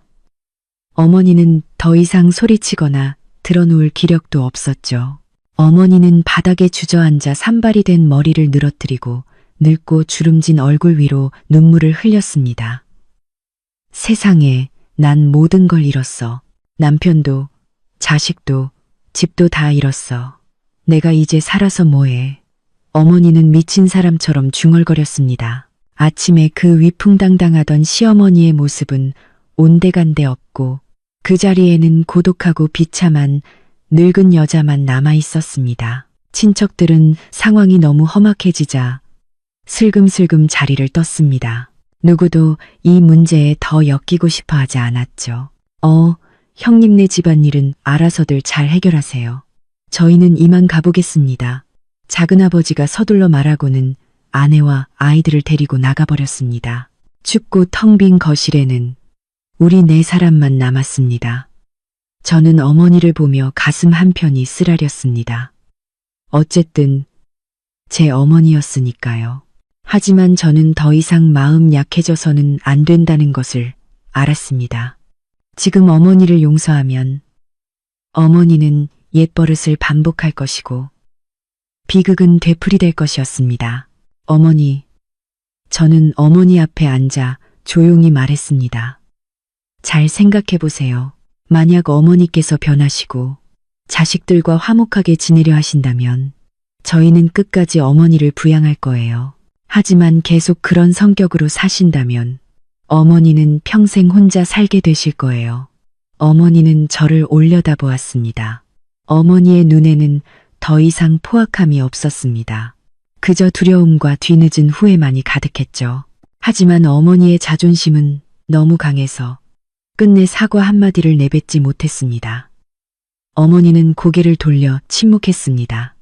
그날 밤 저와 서연이는 짐을 챙겨 근처 호텔에서 설 연휴를 보내기로 했습니다.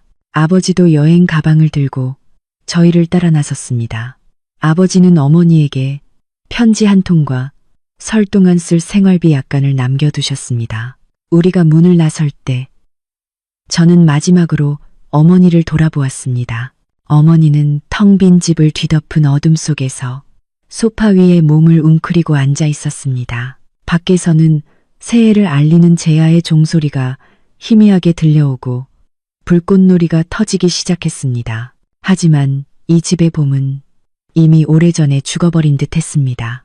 그 운명의 밤으로부터 6개월이 흘렀고 모든 것이 급격하게 변했습니다.